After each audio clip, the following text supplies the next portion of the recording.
Historia de un alma, de Santa Teresita del Niño Jesús. Audios de Unidos en el Amor a Jesús. Capítulo 2. Delicadezas de papá. Todas las tardes me iba a dar un paseíto con papá. Hacíamos juntos una visita al Santísimo Sacramento, visitando cada día una nueva iglesia. Fue así como entré por primera vez en la capilla del Carmelo. Papá me enseñó la reja del coro, diciéndome que al otro lado había religiosas. Qué lejos estaba yo de imaginarme que 9 años más tarde iba a encontrarme yo entre ellas.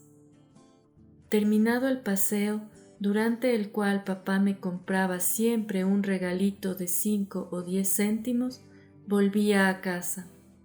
Hacía entonces los deberes y después me pasaba todo el resto del tiempo brincando en el jardín en torno a papá, pues no sabía jugar a las muñecas. Una cosa que me encantaba era preparar tisanas con semillas y cortezas de árbol que encontraba por el suelo. Luego se las llevaba a papá en una linda tacita. Nuestro pobre papaíto suspendía su trabajo y, sonriendo, hacía como que bebía, y antes de devolverme la taza me preguntaba, como a hurtadillas, si había que tirar el contenido. Algunas veces yo le decía que sí, pero la mayoría de ellas volvía a llevarme mi preciosa tisana para que me sirviese para más veces. Me gustaba cultivar mis florecitas en el jardín que papá me había regalado. Me entretenía levantando altarcitos en un hueco que había en medio de la tapia. Cuando terminaba, corría a buscar a papá y arrastrándole detrás de mí le decía que cerrase bien los ojos y que no los abriera hasta que yo se lo mandase. Él hacía todo lo que yo quería y se dejaba conducir ante mi jardincito. Entonces yo gritaba: «Papá, abre los ojos». Y por complacerme se quedaba extasiado, admirando lo que a mí me parecía toda una obra de arte. Si quisiera contar otras 1000 anécdotas de esta índole que se agolpan en mi memoria, nunca terminaría. ¿Cómo relatar todas las caricias que papá prodigaba a su reinecita? Hay cosas que siente el corazón y que la palabra, ni siquiera el pensamiento pueden expresar. Qué hermosos eran para mí los días en que mi rey querido me llevaba con él a pescar. Me gustaban tanto el campo, las flores y los pájaros. A veces intentaba pescar con mi cañita, pero prefería ir a sentarme sola en la hierba florida. Entonces mis pensamientos se hacían más profundos, y sin saber lo que era meditar, mi alma se abismaba en una verdadera oración. Escuchaba los ruidos lejanos, el murmullo del viento y hasta la música difusa de los soldados, cuyo sonido llegaba hasta mí. Me llenaban de dulce melancolía el corazón. La tierra me parecía un lugar de destierro y soñaba con el cielo. La tarde pasaba rápidamente y pronto había que volver a los Bicenet, pero antes de partir tomaba la merienda que había llevado en mi cestita. La hermosa rebanada de pan con mermelada que tú me habías preparado había cambiado de aspecto. En lugar de su vivo color, ya no veía más que un pálido color rosado, todo rancio y revenido. Entonces la tierra me parecía aún más triste, y comprendía que solo en el cielo la alegría sería sin nubes. Hablando de nubes, me acuerdo que un día el hermoso cielo azul de la campaña se encapotó y que pronto se puso a rugir la tormenta. Los relámpagos hacían surcos en las nubes oscuras y vi caer un rayo a corta distancia. Lejos de asustarme, estaba encantada. Me parecía que Dios estaba muy cerca de mí. Papá no estaba en absoluto tan contento como su reinecita, no porque tuviese miedo de la tormenta, sino porque la hierba y las grandes margaritas que levantaban más que yo centellaban de piedras preciosas y teníamos que atravesar varios prados antes de encontrar un camino. Así que mi querido papaíto, para que los diamantes no mojasen a su hijita, se la echó a los hombros a pesar de su equipo de pesca. Durante los paseos que daba con papá, le gustaba mandarme llevar la limosna a los pobres con que nos encontrábamos. Un día vimos a uno que se arrastraba penosamente sobre sus muletas. Me acerqué a él para darle una moneda, pero no sintiéndose tan pobre como para recibir una limosna, me miró sonriendo tristemente y rehusó tomar lo que le ofrecía. No puedo decir lo que sentí en mi corazón. Yo quería consolarle, aliviarle, y en vez de eso, pensé, le había hecho sufrir.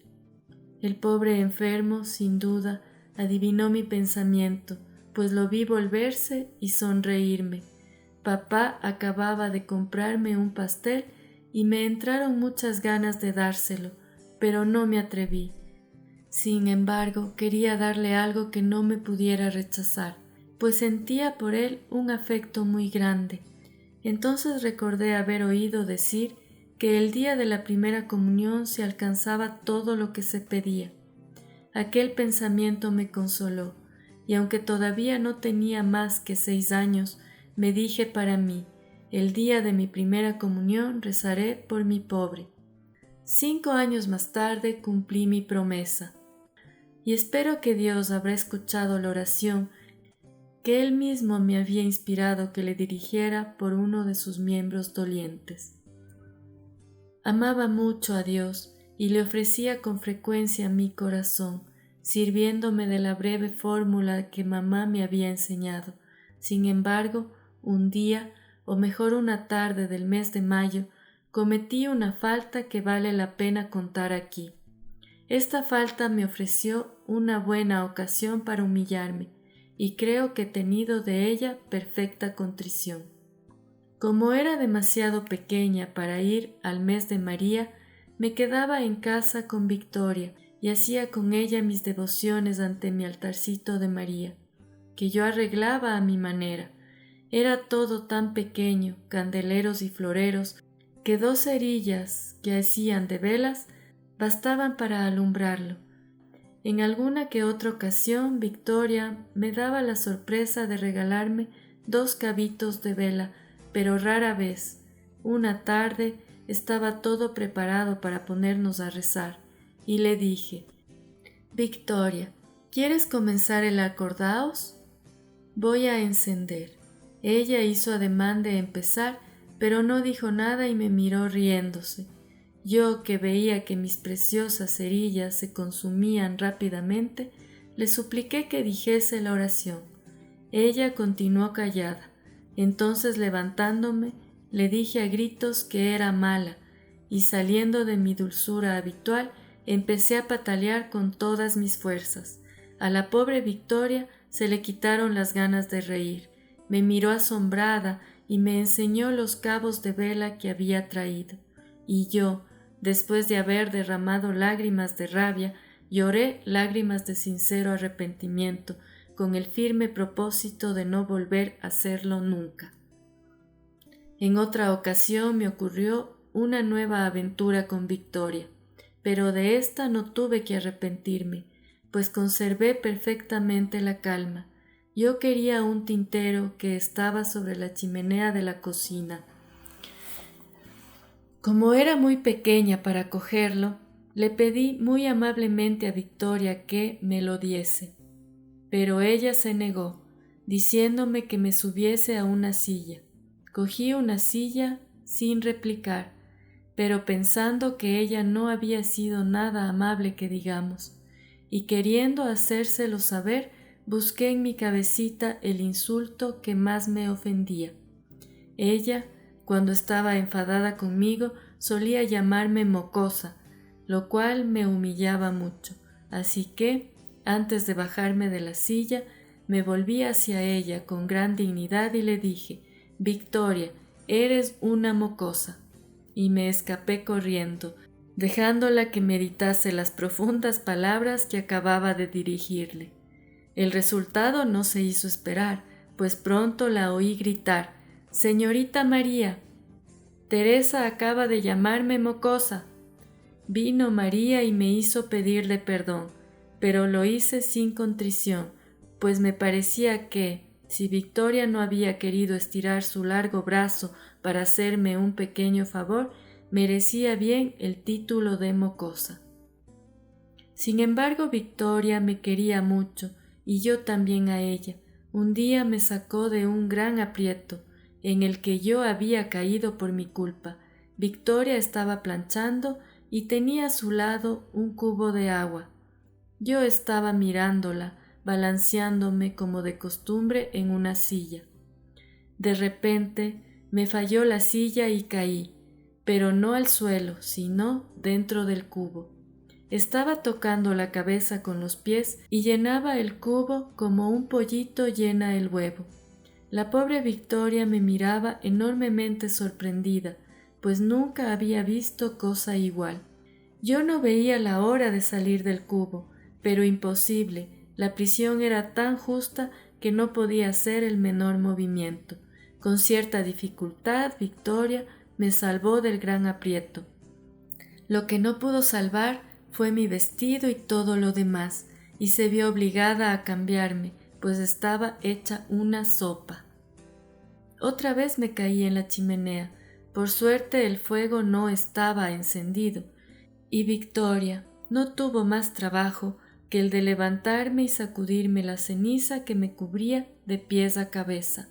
Todas estas aventuras me sucedían los miércoles, mientras tú y María estabais en el canto.